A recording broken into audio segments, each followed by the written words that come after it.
Terima kasih buat undangan dan sekaligus kesempatan, kehormatan untuk sharing firman Tuhan dengan sesama rekan-rekan hamba Tuhan dimanapun Anda berada.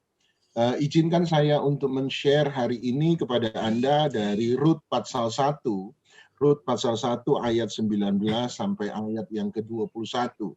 Mungkin sudah tidak asing bagi Anda, tetapi kita mengerti bahwa kisah kitab Rut sebenarnya dimulai dengan cerita satu keluarga kecil yaitu keluarga Elimelech dan Naomi. Anda mungkin tahu Elimelech, Eli Allah, Melech raja, Elimelech berarti Allahku adalah rajaku. Punya istri bernama Naomi, Anda juga mungkin sudah tahu Naomi berarti pleasure, yang menyenangkan, yang menyukakan. Punya dua orang anak laki-laki namanya Mahlon dan Kilion. Satu kali kampung halaman di mana mereka tinggal dan berada, mereka berasal mengalami kelaparan, yaitu Bethlehem. Bethlehem mengalami kelaparan. Anda juga mungkin sudah tahu Bethlehem, Bet, rumah, Lehem atau Lahem, rumah roti. Jadi Bethlehem berarti rumah roti. Karena Bethlehem mengalami kelaparan, Elimelech dan Naomi sebagai kepala keluarga memutuskan untuk memindahkan keluarganya dari Bethlehem menuju Moab. Dan ketika mereka ada di Moab selama 10 tahun, dua orang anak laki-lakinya mengambil masing-masing bagi mereka seorang istri, Orpa dan Rut. Tapi selama 10 tahun itu pula terjadi kemalangan atas keluarga ini sebab Elimelech sebagai kepala keluarga meninggal, Mahlon dan Kilion sebagai dua anak laki-laki meninggal. Sehingga Naomi sebagai satu-satunya anggota yang tersisa dengan dua menantunya memutuskan untuk kembali lagi ke kampung halamannya yaitu Bethlehem. Naomi menyuruh dua menantunya orang Moab untuk tetap tinggal di Moab, berkeluarga yang baru. Anda tahu ceritanya, Orpa setuju dengan keinginan Naomi, tetapi Rut kemudian menuntut untuk berjalan bersama-sama dengan Naomi kemana saja Naomi berada dan memilih untuk pulang ke Bethlehem bersama-sama dengan Naomi. Nah, sehabis mereka sampai ke Bethlehem, Rut 1 ayat 19 sampai ayat yang ke-21, Rut 1 ayat 19 sampai 21, perhatikan apa yang Alkitab katakan ketika mereka tiba, Naomi dan Rut tiba di Bethlehem. Ayat 19, dan berjalanlah keduanya sampai mereka tiba di Bethlehem. Ketika mereka masuk ke Bethlehem, gemparlah seluruh kota itu karena mereka. Dan perempuan-perempuan yang ada berkata, Naomi kah itu, yang menyenangkan kah itu? Ayat 20. Tetapi Naomi berkata kepada mereka, janganlah sebutkan aku Naomi, the pleasure, yang menyenangkan, tapi sebutkanlah aku Mara. Mara berarti yang pahit. Sebab yang Maha Kuasa telah melakukan banyak yang pahit kepadaku. Ayat 21. Dengan tangan yang penuh aku pergi, tetapi dengan tangan yang kosong Tuhan memulangkan aku. Mengapakah kamu menyebutkan aku Naomi? Karena Tuhan telah naik saksi menentang aku. Dan yang Maha Kuasa telah mendatangkan malapetaka kepadaku. Sampai situ saja. Tapi mari kita lihat ayat 19 sebentar. Ayat 19, perhatikan. Ayat 19, Alkitab berkata, berjalanlah keduanya sampai mereka tiba di Bethlehem. Nah, kata berikut saya perlu Anda garis bawahi. Ketika mereka ke Bethlehem, Anda buat garis bawahi kata ketika, sebab kata ketika buat saya adalah kata yang sangat menarik. Bagi kita bahasa Indonesia, kata ketika adalah kata yang biasa, hanya menunjukkan sebuah waktu. Dalam bahasa Inggris saya temukan ketika tidak ditulis dengan kata when atau kata by, tetapi kata ketika dalam bahasa Inggris menggunakan kata it came to pass. Bahasa Ibraninya wahaya. Dan wahaya sama seperti bahasa Inggris memang berarti it came to pass. Apa itu it came to pass, Pak? It came to pass artinya setelah berlalunya waktu. Jadi kata ketika di sana sebenarnya lebih tepat diterjemahkan setelah proses waktu tertentu. Jadi Anda lihat kata ketika ini atau it came to pass, setelah masa waktu tertentu, buat saya menjadi sangat menarik. Sebab kata it came to pass setelah jangka waktu tertentu itu membuat, berarti memaksa Naomi untuk membandingkan hidupnya 10 tahun yang lalu ketika dia meninggalkan Bethlehem dengan keadaannya hari ini ketika dia kembali ke Bethlehem. Sekali lagi ya, kata ketika atau kata setelah jangka masa waktu tertentu menunjukkan bahwa Alkitab memaksa Naomi untuk membandingkan hidupnya 10 tahun yang lalu ketika dia keluar dari Bethlehem dengan kehidupannya hari ini ketika dia kembali ke Bethlehem. Kata it came to pass ini sangat-sangat menarik buat saya karena punya dua makna penting, dua arti penting. Nomor satu, arti pertama dari it came to pass setelah masa waktu tertentu berarti menunjukkan, bagi saya, menunjukkan dalam hidup ini ada hal-hal yang tidak akan pernah bisa dibuktikan dengan kata-kata. Tapi dalam hidup ini ada hal-hal yang hanya bisa dibuktikan dengan berlalunya waktu. Sekali lagi ya, berarti kata it came to pass setelah masa waktu tertentu menunjukkan kepada saya bahwa dalam hidup ini ada hal-hal yang tidak bisa dibuktikan dengan kata-kata, tetapi hanya bisa dibuktikan dari berlalunya waktu. Saya beri contoh. Kesetiaan. Kesetiaan kan Bapak Ibu kita tahu tidak pernah bisa dibuktikan dengan kata-kata. Walaupun tidak peduli berapa mewah dan megah sebuah pesta pernikahan, berapapun indah sebuah janji nikah yang ditulis oleh sang mempelai pria dan wanita hari itu. Mereka mungkin boleh berkata, aku berjanji kepadamu sehidup semati, baik dalam suka maupun duka, susah maupun senang, kaya maupun miskin, sehat maupun sakit. Tidak peduli berapapun indah janji nikah hari itu. Kesetiaan sang suami kepada sang istri tidak akan pernah bisa digambarkan dan dibuktikan dengan kata-kata. Tetapi kesetiaan sang suami pada istri hanya bisa dibuktikan dengan apa yang dia perbuat dalam waktu yang berlalu. Demikian pula kesetiaan sang istri kepada suami tidak bisa dibuktikan dengan kata-kata. Kesetiaan istri pada suami hanya bisa dibuktikan dari berlalunya waktu. Saya beri contoh sekali lagi, iman. Iman tidak bisa dibuktikan dengan kata-kata. Kenapa iman tidak bisa dibuktikan dengan kata-kata? Iman hanya bisa dibuktikan dengan berlalunya waktu. Sebab Anda lihat, kesetiaan dan iman itu dalam bahasa perjanjian baru hanya menggunakan satu kata yang sama. Jadi sama seperti kesetiaan tidak bisa dibuktikan dengan kata-kata, hanya bisa dibuktikan dengan berlalunya waktu. Demikian pula iman tidak bisa dibuktikan dengan kata-kata, iman hanya bisa dibuktikan dengan berlalunya waktu. Anda mungkin tahu Ibrani 13, sebagai hamba Tuhan kita mengerti Ibrani 13. Penulis Ibrani mengatakan kepada dua bentuk pemimpin rohani yang berbeda. Dia berbicara tentang dua bentuk pemimpin rohani yang berbeda. Ibrani 13 ayat 7, penulis Ibrani berbicara kepada pemimpin rohani yang sudah meninggal. Kepada pemimpin rohani yang sudah meninggal, dia berkata, teladanilah iman mereka. Ibrani 13 ayat 7.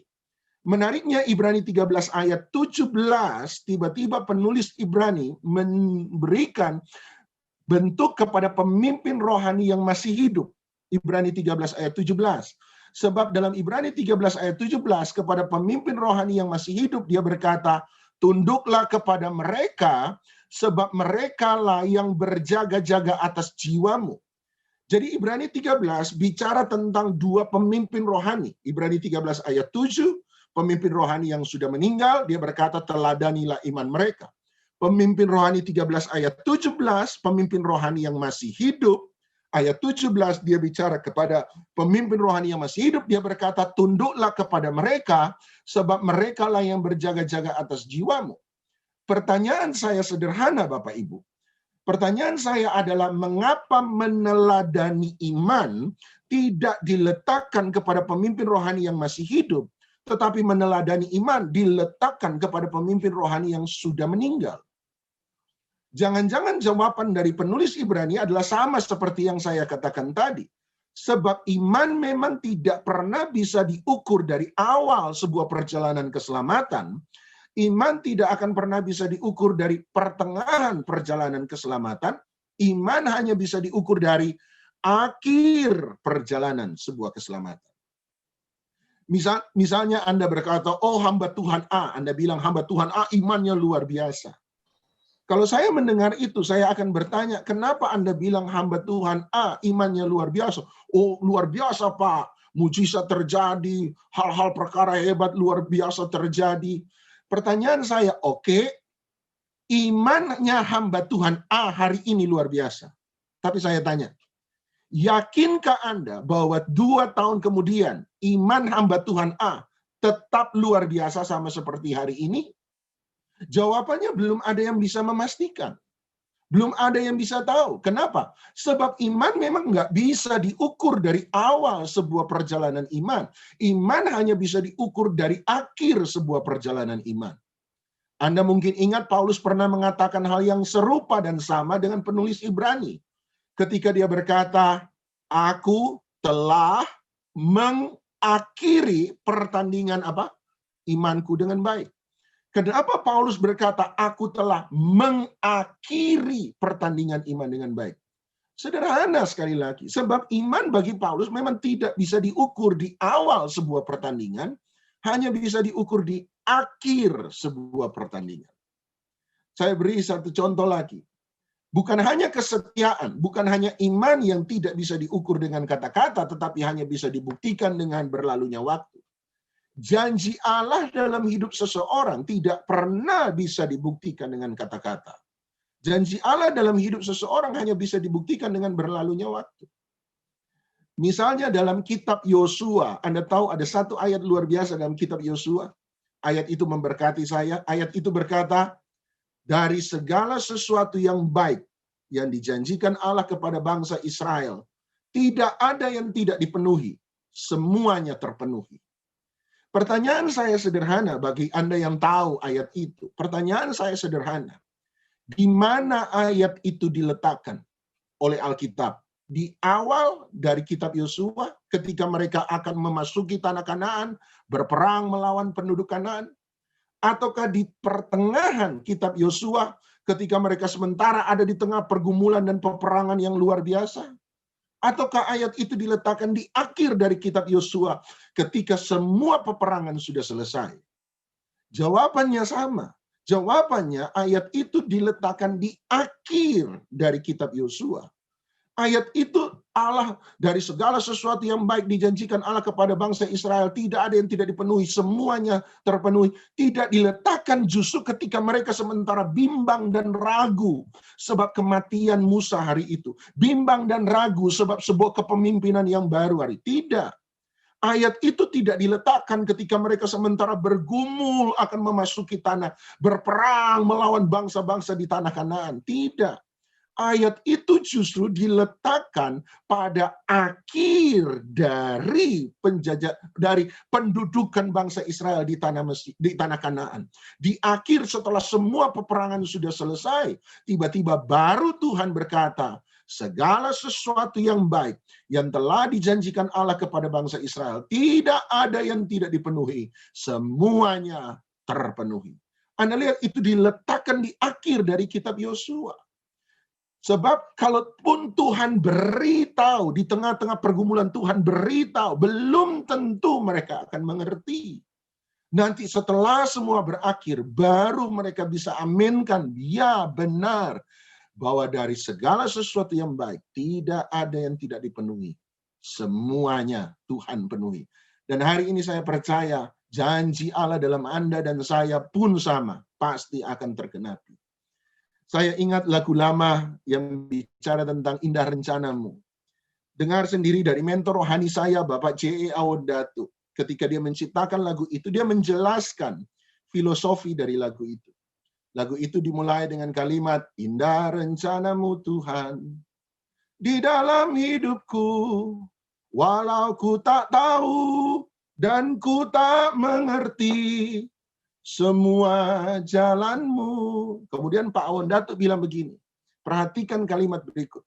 Dulu ku tak tahu Tuhan. Jadi waktu kita mengalami masalah, kita tidak tahu apa yang kita rasakan. Berat ku rasakan, hati menderita, nangis mewek-mewek, gitu ya saudara. Dan ku tak berdaya menghadapi semua. Tapi dia berkata, lagu itu tidak berhenti di sana. Lagu itu berakhir dengan satu ref yang berkata, tapi ku mengerti. Kapan? Sekarang ketika semua sudah berlalu, ketika dia berkata semua sudah dijalani, dulu waktu kita jalani, hati menderita, ku tidak berdaya, aku tidak bisa menghadapi semua. Tetapi setelah kita melewati itu sekarang, baru kita bisa berkata, tapi ku mengerti sekarang, kau tolong padaku, kini ku melihat indah indah rencanamu. Setelah kita melewati semua, baru kita bisa berkata, indah rencanamu. Saya masih ingat di akhir khotbah beliau, dia berkata, saya pernah kecewa dengan Tuhan. Sebagai seorang manusia, saya pernah kecewa dengan Tuhan. Tapi Pak Awon Datuk kemudian berkata, tetapi kalau saya toleh ke belakang hari ini, saya temukan Tuhan tidak pernah mengecewakan saya. Saya setuju.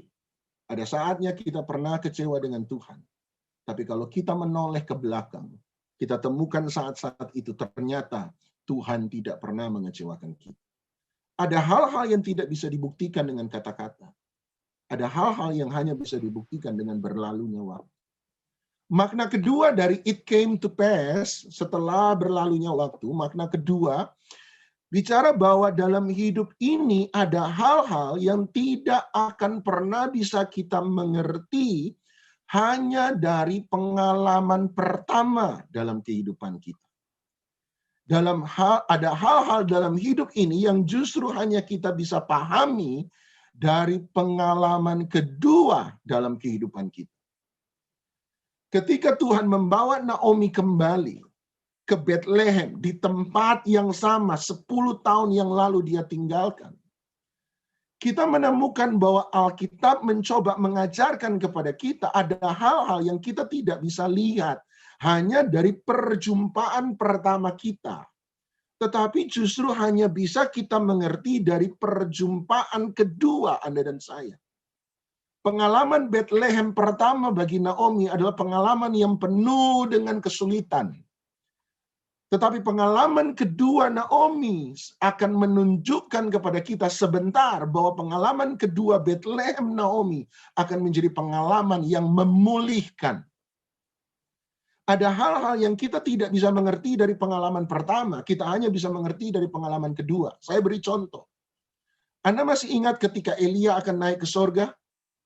Elisa menemani Elia dari satu kota ke kota, dari Bethel ke Yeriko, dari Gilgal ke Bethel, dari Bethel ke Yeriko, dari Yeriko ke Sungai Yordan. Anda masih ingat? Dan Anda tahu bahwa setiap kota yang mereka singgah hari itu, selalu ada rombongan nabi yang keluar dari kota tersebut, betul?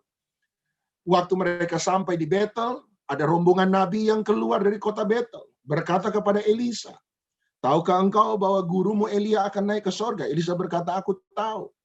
Mereka berkata, kalau Elia sudah naik ke sorga, saya parafrase bagi Anda. Kalau Elia sudah naik ke sorga dan kamu tidak punya tempat untuk tinggal, tinggallah dengan kami di Bethel. Bethel adalah punya tempat rohani, atmosfer rohani yang luar biasa. Di Bethel lah Yakub melihat ada tangga tinggi menjulang dari tempat ini sampai di sorga. Inilah rumahnya Allah. Disinilah Yakub menemukan berkat-berkat Tuhan. Disinilah Yakub menemukan pemeliharaan Tuhan. Tinggallah di Bethel. Waktu mereka sampai di Yeriko, kembali lagi kita temukan ada rombongan nabi dari Yeriko yang keluar menemui Elisa. Menanyakan pertanyaan yang sama. Tahukah engkau bahwa Elia akan naik ke surga? Elisa jawab, aku tahu. Rombongan nabi di Yeriko berkata, kalau engkau sudah ditinggal oleh Elia, tinggallah bersama dengan kami. Kalau engkau tidak punya tempat, tinggallah bersama dengan kami. Bethel boleh bicara soal berkat. Bethel bicara soal pemeliharaan Tuhan. Tapi Yeriko bicara soal kemenangan. Disinilah kemenangan terbesar bangsa Israel ketika memasuki tanah perjanjian Kanaan. Anda lihat, selalu istilahnya tidak ada kecap nomor 1, semua kecap nomor 2. Semua mempromosikan atmosfer rohani di tempat mereka. Tapi coba Anda lihat ketika Elia naik ke surga, perhatikan. Elisa setelah Elia naik ke surga, dia kembali ke tempat yang sama. Sungai Yordan, Yeriko, Bethel. Dan setiap kali dia kembali ke tempat yang sama, di mana dia dipromosikan sesuatu yang indah, tiba-tiba ketika dia kembali ke tempat itu, dia menemukan setiap tempat punya persoalan. Di Sungai Yordan ada mata kapak yang tenggelam, bicara tentang ekonomi yang tersendat. Di Yeriko ada mata air yang pahit yang mematikan setiap janin dalam kandungan wanita, bicara tentang kematian. Di Bethel ada anak-anak yang menghina dia, yang tidak takut akan hamba Tuhan, bilang botak, botak, botak. Anda lihat kapan persoalan itu muncul? Pada perjumpaan pertama atau perjumpaan kedua? Perjumpaan kedua. Ada hal-hal yang tidak bisa kita kenali dan kita lihat hanya dari pengalaman pertama. Semua bungkusan selalu bungkusnya bagus, isinya belum tentu bagus.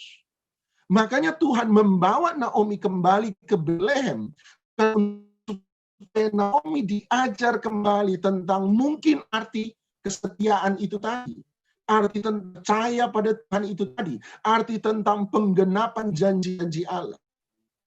Soalan dengan Naomi adalah Naomi sudah terlanjur pahit, sudah terlanjur kecewa dengan Tuhan. 1, ada 3 sumber kekecewaan Naomi. Seperti yang Anda tahu, ada 3 alasan yang dia kemukakan mengapa dia kecewa sama Tuhan. Nomor 1, Naomi berkata, dengan tangan penuh aku pergi, dengan tangan yang kosong Tuhan memulangkan aku. Dengan tangan yang penuh aku pergi, dengan tangan yang kosong Tuhan memulangkan aku. Berarti Naomi berkata, aku kecewa dengan Tuhan sebab Tuhan hanya mau menerima dan menerima, tetapi Tuhan tidak pernah memberi. Tuhan hanya mau mengambil dan mengambil, tetapi Tuhan tidak pernah memberi. Yang kedua, bagian terakhir ayat 21, dia berkata, yang Maha Kuasa telah mendatangkan malapetaka kepadaku. Berarti alasan kedua Naomi pahit dengan Tuhan sebab dia menganggap bahwa Tuhan itu jahat. Tuhan mengambil, tidak pernah memberi. Kedua, Tuhan melakukan sesuatu yang jahat. Ketiga, pada bagian tengah dari ayat 21, dia berkata, Tuhan telah naik saksi menentang aku. Tafsiran saya, nanti sebentar saya jelaskan, itu berarti Naomi berkata, Tuhan ada untuk mempermalukan aku. Tuhan ada untuk mempermalukan aku. 3 alasan. Tuhan mengambil, tidak pernah memberi. 2, Tuhan jahat, melakukan yang jahat. Yang ketiga, Tuhan ada mempermalukan aku. Izinkan saya memberi 3 argumentasi secara singkat untuk mematahkan setiap alasan Naomi. Mulai dari nomor 1. Naomi bilang, aku pahit dengan Tuhan sebab nomor 1, Tuhan hanya mengambil, tidak pernah memberi. Dengan tangan yang penuh aku pergi, dengan tangan yang kosong Tuhan memulangkan aku. Perhatikan baik-baik Bapak Ibu. Dengan tangan yang penuh aku pergi. Naomi berkata dia pergi dari Bethlehem 10 tahun yang lalu dengan tangan yang penuh.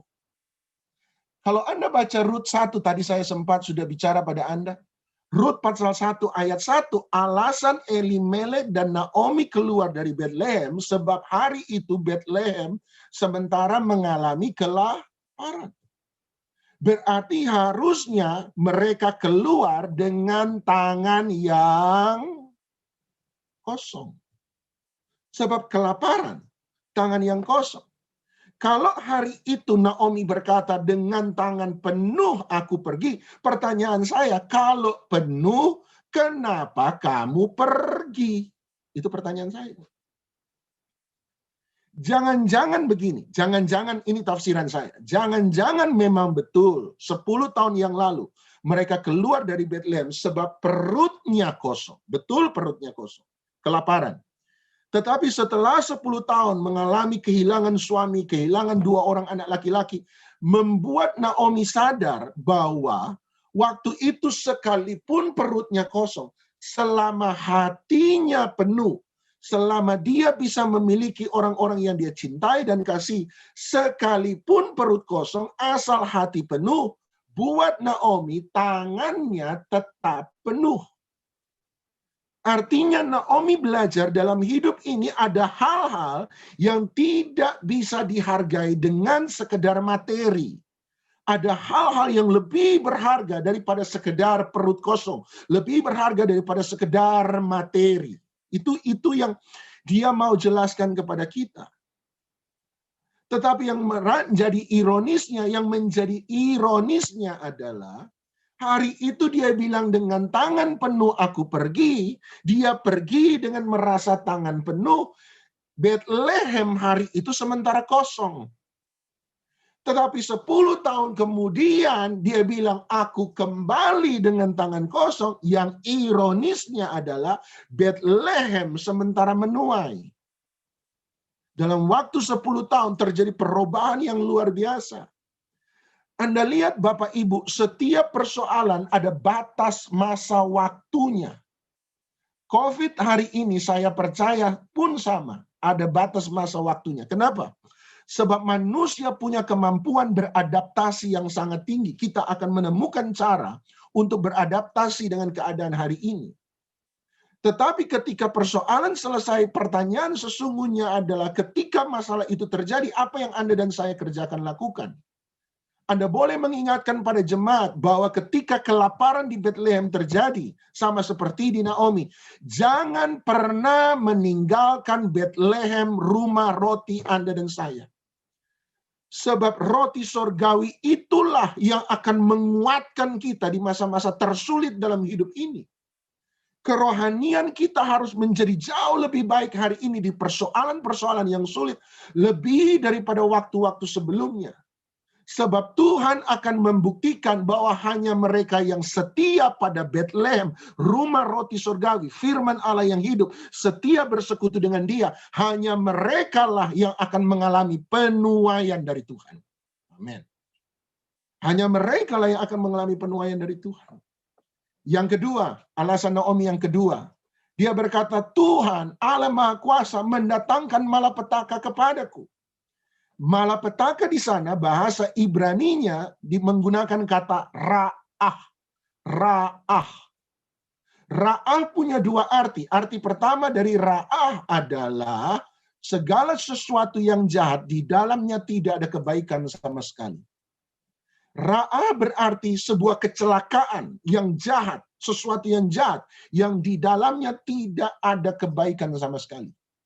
Ingat Yeremia 29 ayat 11, rancanganku mengenai kamu bukanlah rancangan ra'ah, kecelakaan, ra'ah, sesuatu yang jahat, di dalamnya tidak ada kebaikan. Tidak. Bukan itu. Tapi Naomi berkata, Tuhan Maha Kuasa memberi ra'ah kepadaku. Argumentasi saya sederhana. Perhatikan ayat 21 sekali lagi. Ayat 21, Naomi berkata, dengan tangan yang penuh aku pergi. Dengan tangan yang kosong, Tuhan memulangkan aku. Pertanyaan saya Bapak Ibu, siapa yang suruh mereka pergi? Dengan tangan yang penuh, aku pergi. Siapa yang suruh pergi? Naomi bilang, aku. Kalau Naomi pergi karena keputusan sendiri, Naomi pergi karena pilihan sendiri, Elimelek pergi karena kehendak sendiri, kemudian karena keputusan sendiri, karena keinginan sendiri, karena kehendak sendiri, dan akibat dari keputusan yang mereka ambil kemudian mengalami malapetaka. Saya tanya, salah siapa sesungguhnya? Salah Tuhan atau salah sendiri? Salah sendiri. Ada banyak persoalan dalam hidup kita kalau mau jujur, itu bukan kehendak Tuhan. Ada banyak masalah dalam hidup kita sebenarnya kalau mau jujur adalah hasil dari kesalahan kita sendiri, hasil dari pilihan kita sendiri, hasil dari perbuatan kita sendiri. Konsekuensi dari Tuhan memberikan manusia kemampuan untuk memilih adalah setiap pilihan selalu ada akibatnya. Semua sebab pasti ada akibat, semua akibat pasti ada penyebab. Tuhan tidak pernah suruh mereka pergi, kemudian mereka pergi. Kemudian ketika mereka mengalami malapetaka karena keputusan sendiri, bukan Tuhan yang harus bertanggung jawab atas persoalan tersebut. Arti ra'ah yang kedua adalah dipatahkan. Dipatahkan. Berarti Naomi berkata, Tuhan ra'ah, meninggalkan aku, mematahkan aku, membiarkan aku, membuang aku. Dan saya sama pada argumentasi yang pertama. Siapa yang suruh kamu pergi? Bukan Tuhan yang meninggalkan kamu kan? Berarti kamulah yang meninggalkan dia. Seringkali kita ini harus jujur sebenarnya dengan Tuhan. Bahwa ada banyak persoalan kita bungkus dan kita stempel dengan istilah proses Tuhan. Padahal itu bukan proses Tuhan. Itu akibat dari perbuatan kita sendiri. Proses Tuhan ada dalam hidup seseorang bukan karena dia berbuat salah. Proses Tuhan ada dalam hidup seseorang justru karena dia sementara dalam kebenaran. Sekali lagi, proses Tuhan dalam hidup seseorang bukan karena dia sementara melakukan kesalahan. Proses Tuhan terjadi dalam hidup seseorang justru sebab dia sementara ada di dalam kebenaran. Yohanes 15 bilang apa? Carang yang berbuah itu dibersihkan supaya berbuah lebih banyak. Carang yang tidak berbuah, ra'ah, dipatahkan, dipotong, dan dibuang ke dalam api. Siapa yang dibersihkan? Siapa yang diproses? Yang sementara berbuah atau yang sementara tidak berbuah? Jawaban sebenarnya kan adalah sementara berbuah. Berarti seseorang diproses bukan karena dia salah. Seseorang diproses Tuhan justru karena dia sementara berbuah. Supaya dia bisa berbuah lebih banyak. Seringkali kita menggunakan istilah proses Tuhan, pikul salib. Padahal itu adalah hasil dari kesalahan kita sendiri. Bukan dari kehendak Tuhan. Yang ketiga, alasan Naomi yang ketiga. Dia berkata, Tuhan telah naik saksi menentang aku. Nah, ini tafsiran saya tentang kalimat itu. Tuhan telah naik saksi menentang aku. Ayat 21 awal, kan Naomi bilang, dengan tangan yang penuh aku pergi. Jadi Naomi bilang, aku pergi karena pilihan sendiri. Naomi jujur di sini. Tapi kemudian dia berkata, dengan tangan yang kosong, Tuhan memulangkan aku. Berarti bagi Naomi, aku pergi pilihanku. Betul. Tetapi aku pulang itu bukan karena pilihanku. Hari itu kalau Naomi ditanya, Naomi mau pulang? Naomi pasti jawab nggak mau pulang. Kenapa tidak mau pulang Bapak Ibu? Sebab dia merasa malu, gagal. Suami meninggal, anak-anak meninggal, hidup bukan jadi tambah lebih baik. Makanya waktu dia pulang ke Bethlehem, Ruth harus ambil sisa-sisa tuayan supaya mereka bisa makan. Berarti secara kekayaan, keadaan mereka dalam keadaan kurang, minus. Hidup bukan jadi tambah lebih baik, hidup jadi tambah lebih melarat. Naomi bilang, kalau bukan karena keadaan, saya nggak mau pulang, saya malu.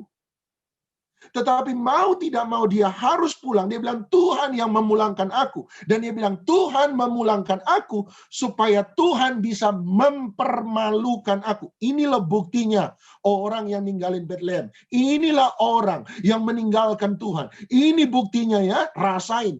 Tetangga-tetangga mau bilang apa? Kerabat-kerabat keluarga mau bilang apa? Ibu-ibu PKK mau bilang apa? Yang mengenal Naomi akan mau bilang apa? Dia bilang, aku gak mau pulang, aku malu. Tapi mau tidak mau, aku harus pulang. Saya mau memberi penjelasan pada Anda. Tuhan memulangkan Naomi bukan untuk mempermalukan Naomi. Tuhan memulangkan Naomi untuk memulihkan Naomi. Kenapa Bapak berani berkata begitu? Sederhana, sebab Rut 2, Rut 3, Rut 4, kita akan menemukan cerita Tuhan memulihkan kehidupan Naomi lewat Rut. Lewat Rut. Sebab Anda lihat, Rut punya kata yang menarik. Rut dalam bahasa Ibrani menggunakan kata rah. Rah. Anda ingat tadi saya bilang? Ketika Naomi berkata, yang maha kuasa mendatangkan malapetaka kepadaku, malapetaka berarti ra'ah. Ra'ah.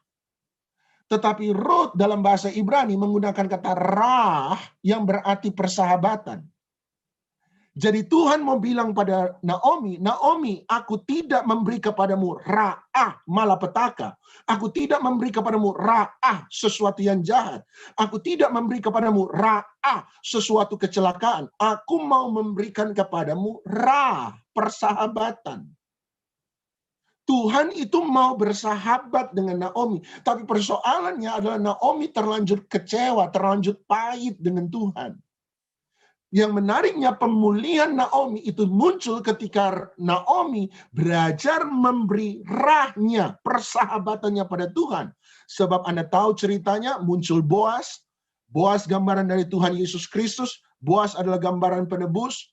Dan ketika Naomi melihat Boas, Naomi mengetahui tentang Boas, gambaran dari Yesus, Naomi memberi Ruth kepada Boas.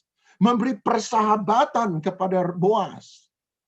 Dan ketika Ruth dan Boas berhubungan intim dalam sebuah pernikahan, hasil dari pernikahan, hasil dari hubungan intim, hasil dari persahabatan dengan Tuhan Yesus, lahir satu anak yang bernama Obed.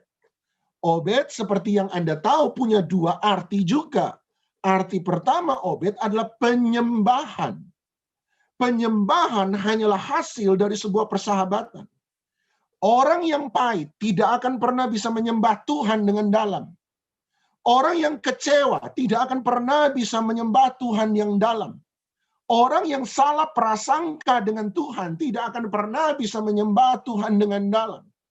Kekecewaan, kepahitan, kemarahan, kebimbangan, ketidakberanian, ketidaktahuan, ketidakmengertian, itu akan menjadi penghalang yang sangat besar untuk Anda dan saya masuk lebih dalam di dalam penyembahan dengan Tuhan. Penyembahanlah yang mengikatkan ulang hubungan antara Naomi, terutama dengan Tuhan. Antara persahabatanlah yang mengikatkan Naomi, yang menyenangkan, itu kembali kepada Tuhan. Tetapi makna kedua dari Obed adalah pengabdian. Pengabdian. Dan buat saya kata pengabdian adalah kata kunci yang membuka semua persoalan Naomi.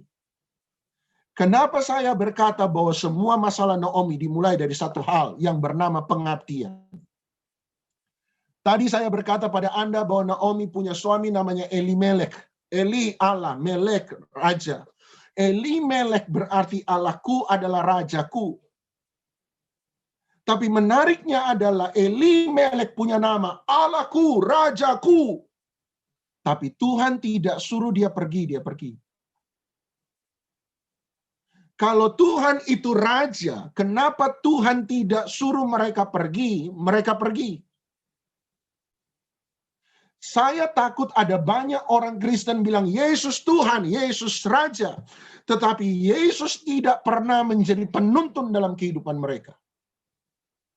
Ada banyak orang percaya sama Yesus tetapi tidak pernah menjadikan dia Tuhan, memegang otoritas pengendali dalam hidup mereka. Bolehkah saya bicara lebih keras? Ada banyak gereja menjadikan Yesus sebagai figur mereka. Khotbah mereka tentang Yesus, mereka bicara soal Yesus menjadi figur dalam gereja mereka. Tetapi Yesus tidak pernah diberikan otoritas untuk mengatur gereja tersebut. Persoalan itu muncul hanya karena persoalan pengabdian. Mereka bilang Yesus Allah, mereka bilang Tuhan itu Raja, mereka bilang Yesus itu Raja. Tapi Tuhan nggak pernah suruh pergi, kenapa mereka pergi? Akibat persoalan Naomi dimulai dari satu hal yang sederhana. Tidak pernah belajar membiarkan Tuhan menuntun kehidupan mereka. Dan hal yang sama bisa terjadi dalam hidup Anda dan saya ketika kita tidak belajar hati-hati berjalan bersama-sama dengan Dia. Ketika Obed lahir, pengabdian itu lahir. Baru pengabdian itu dikembalikan. Anda baca Rut 4. Obed diserahkan, ditaruh di tangan Naomi. Kenapa? Supaya tangan Naomi yang kosong kembali lagi menjadi penuh.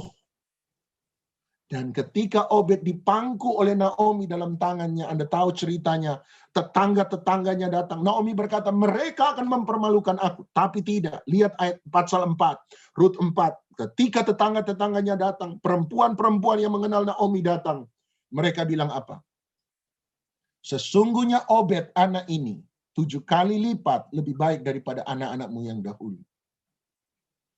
Bapak Ibu, hari ini kita kehilangan banyak hal sebenarnya. Kita kehilangan banyak kesempatan untuk melakukan agenda-agenda kita yang sudah kita jadwalkan. Kita kehilangan kesempatan untuk mendapatkan sesuatu yang baik. Tapi saya percaya satu hal, Bapak Ibu. Kalau kita tetap berjalan, mengabdikan diri kita kepada Tuhan, berjalan bersama-sama dengan Dia, bersahabat dengan Dia, kita tetap punya persahabatan, keintiman dengan Dia. Semua yang Anda dan saya anggap yang baik, yang hilang di masa-masa COVID ini, saya percaya satu kali, Tuhan akan kembalikan 7 kali lipat lebih daripada apa yang kita hilangkan. Saya percaya. Mari kita mengalami Obed kita, mengalami penyembahan kita, mengalami pengabdian kita, supaya kita bisa mengalami kembali bahwa janji Tuhan itu tidak pernah berubah. Segala sesuatu yang baik yang Dia janjikan kepadamu, tidak ada yang tidak dipenuhi. Semuanya terpenuhi. Tetap semangat di ladang Tuhan, saling menguatkan satu sama lain, tetap diurapi oleh Tuhan. Tuhan Yesus memberkati, saya serahkan kembali ke host. Silahkan ditutup dengan doa, Pak. Baik, mari sekali lagi sama-sama kita berdoa, Bapak Ibu.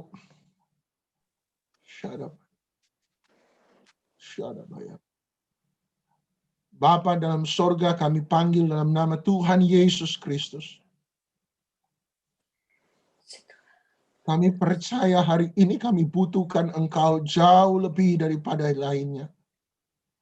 Ajarkan kami tetap setia pada ladang kami, panggilan kami, rumah roti kami, di mana Engkau menempatkan kami. Beri kami hikmat, kemampuan untuk bisa menyelesaikan banyak hal.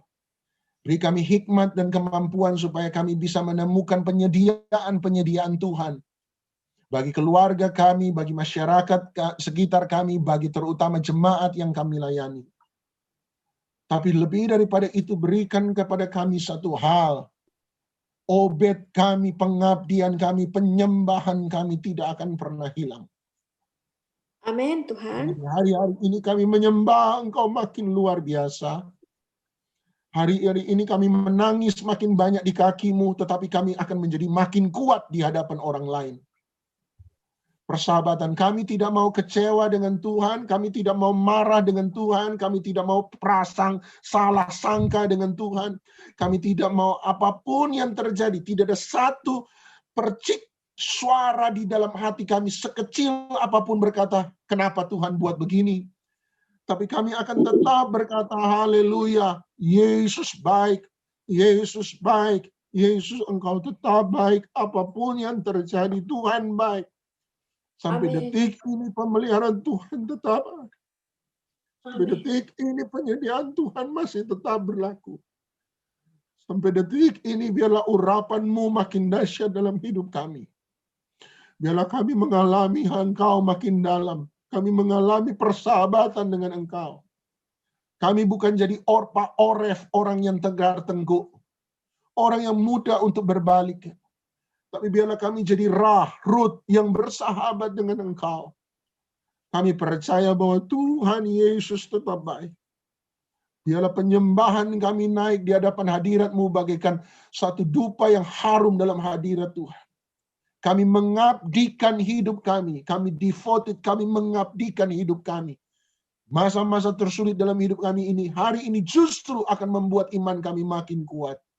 Dan apa yang kami kerjakan untuk Tuhan hari ini, biarlah menjadi kesaksian dan berkat bagi orang di sekitar kami. Memberkati hamba-hamba-Mu di ladang misi, memberkati hamba-hamba-Mu di mana saja mereka berada. Bukan hanya sekedar penyediaan, tapi roh mereka tetap roh yang bernyala-nyala. Yesus tetap Tuhan, Yesus tetap Raja, Yesus tetap yang berkuasa dan berotoritas atas hidup kami dan jemaat yang kami pimpin. Kemanapun Tuhan berjalan, kami berjalan. Apapun yang Tuhan perintahkan, kami lakukan. Yang Tuhan larang, kami tidak akan bekerja. Kalau Tuhan bilang jangan pergi, kami tidak akan pergi. Kalau Tuhan bilang jalan, kami akan berjalan. Roh-Mu ya Tuhan, tuntun kami perlu Engkau. Kami percaya hari-hari ini, bukan cuma kami yang dikuatkan, tetapi kami yang sudah dikuatkan, dapat menjadi kekuatan rohani bagi orang lain. Dalam nama Yesus, balas berkati selalu. Tuhan memberkati.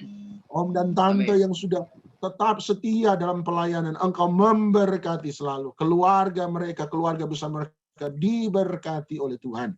Dan biarlah sama seperti Tuhan memberkati mereka, Tuhan juga memberkati kami semua. Dalam nama Tuhan Yesus Kristus. Obet 7 kali lipat yang lebih baik akan kami alami dalam hidup ini. Kami sudah berdoa dalam nama Tuhan Yesus Kristus. Haleluya. Amin. Amin.